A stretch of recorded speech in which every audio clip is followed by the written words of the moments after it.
शुभ संध्या सभी को। सांझे की बेला है और ऐसे में हरि नाम का स्मरण हम सभी के लिए बहुत ज़रूरी है, ये हम सब जानते हैं। तो यहाँ पे हरि नाम का स्मरण होगा। इससे पहले हम आप सभी जानते होंगे महाभारत देख के चुके हैं, हाँ या ना? हाँ। किस युग का प्रसंग था महाभारत? कोई बताएगा? द्वापर का। आवाज आ रही है आप ही लोगों के बीच से। द्वापर का प्रसंग था। द्वापर में भगवान श्री कृष्ण स्वयं आए और आकर द्रौपदी जी का चीर बढ़ाया। लेकिन कलयुग में अभी भगवान नहीं आए हैं, कलयुग के भगवान अभी आने बाकी हैं। उससे पहले हम सभी को चिंतन, मनन, स्मरण, क्योंकि कहते हैं ना कलयुग केवल नाम आधारा, सुमिर सुमिर न उतर ही पारा। तो हमें नाम का स्मरण करना पड़ेगा। हम सभी जानते हैं कि हमारे देश में बहुत सारे संत, महर्षि, मुनीषी हुए। उन्हीं में से कबीरदास का नाम आपने सुना होगा। मसी कागज छुओ नहीं, कलम गही नहीं हाथ, कभी नहीं पढ़े। किताब, कॉपी, पेन, पेंसिल कभी नहीं छुआ, लेकिन बहुत बड़े संत हुए। इसी तरह से तुलसीदास जी, जिन्होंने श्री राम को, राम की गाथा गाई, यहाँ पे अवतरित हो रहे हैं आपके सामने। यहाँ सिर्फ मंचन मात्र है, तो इसलिए जो भी छोटी मोटी त्रुटि हो, आप ही के बच्चे हैं, माफ करेंगे, ये मैं आपसे निवेदन करती हूँ।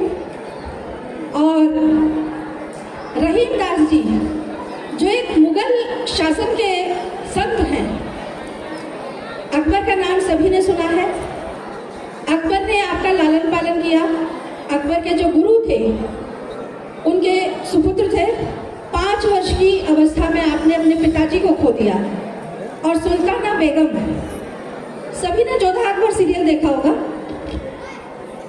सभी ने जोधा अकबर सीरियल तो देखा ही होगा। उसमें सुल्ताना बेगम को आप जानते ही होंगे। तो सुल्ताना बेगम के पुत्र थे अब्दुल खान खाना रहीमदास। रहीमदास जी भी भक्ति से पीछे नहीं थे। पूर्ण रूपेण इन्होंने भक्ति की प्रभु की, और आज हम सबके बीच इस मंच पर अवतरित हुए हैं। आप कबीर के स्वरूप को देख रहे हैं, बीच में तुलसीदास जी विराजमान हैं, और फिर अब्दुल रहीम खान खाना। तो थोड़ा सा मैं चिंतन, भजन, मनन के लिए और इनके उपदेश सुनेंगे और उन पर अमल करेंगे, ऐसी हम आपसे अपेक्षा करते हैं। थोड़े जोरदार तालियां बजा दीजिए। बच्चे हैं छोटे, आप ही के हैं, क्योंकि कहा जाता है ना, यहाँ खाने की व्यवस्था, जैसा मैंने सुना था, हमारे सर ने कहा था कि विद्यालय की ओर से सबके खाने की व्यवस्था है। और खाने में आप सभी जानते हैं पूरियाँ ही होगी। तो जैसे पूरी बेलने के लिए बेलन जरूरी होता, ऐसे ही इन लोगों के हौसले के लिए आप लोगों की तालियां भी जरूरी हैं।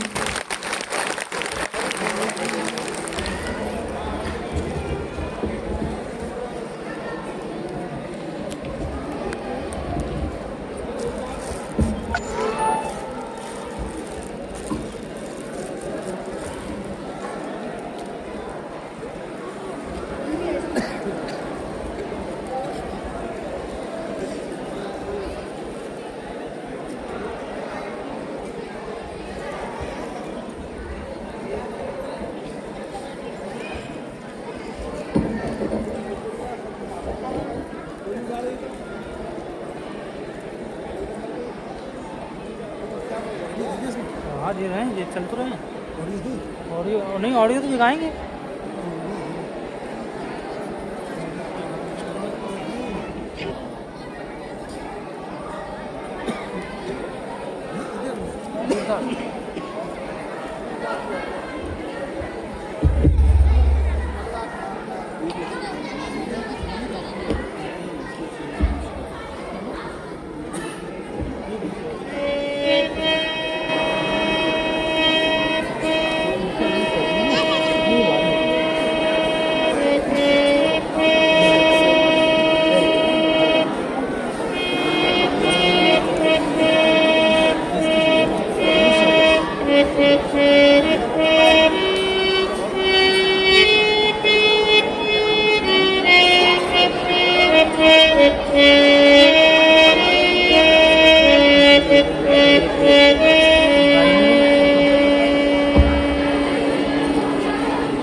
रहीमदास जी कहते हैं कि धैर्य रखिए, धीरे धीरे सारे काम पूरे हो जाते हैं।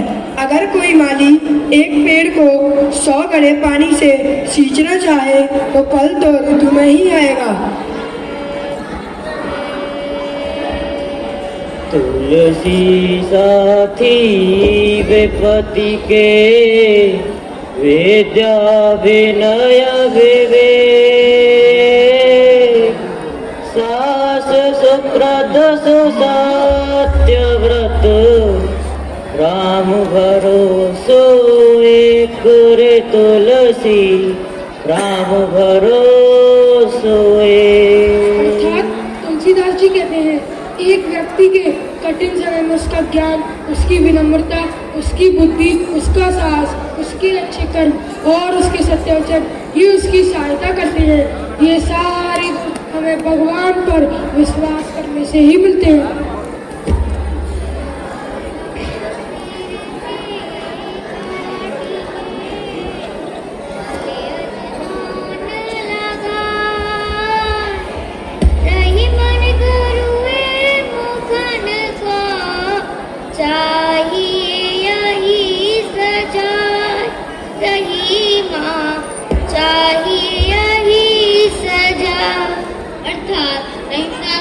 कहते हैं कि हीरे का कड़वापन दूर करने के लिए उसके सर को काटकर उस पे नमक लगाकर उसे घिसा जाता है।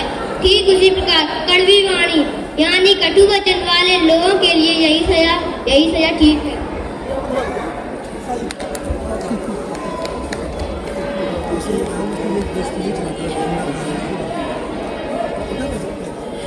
जाति न पूछो साधु की, पूछ लीजिए ज्ञान, मूल करो तलवार का, बड़ा रैन दो म्यान कबीरा, बड़ा रैन दो म्यान।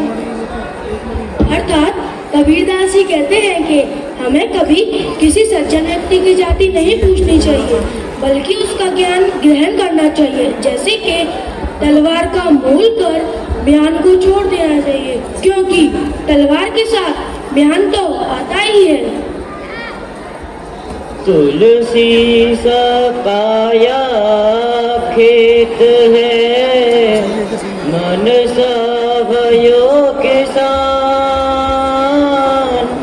पाप पुण्य दो बीज है, बुबे सोलो निदान रे तुलसी, बुबे सोलो निदान। अर्थात तुलसी कहते हैं कि हमें हमारा शरीर खेत के समान है और हमारा मन एक किसान के समान है। अच्छे और बुरे कर्म यहाँ दोनों बीजों के समान है। हम जैसा बोएंगे वैसा ही तो फल पाएंगे ना। हम अच्छे कर्म करेंगे हमें फल भी अच्छा मिलेगा, वरना बुरे कर्म करेंगे तो फल भी बुरा मिलेगा।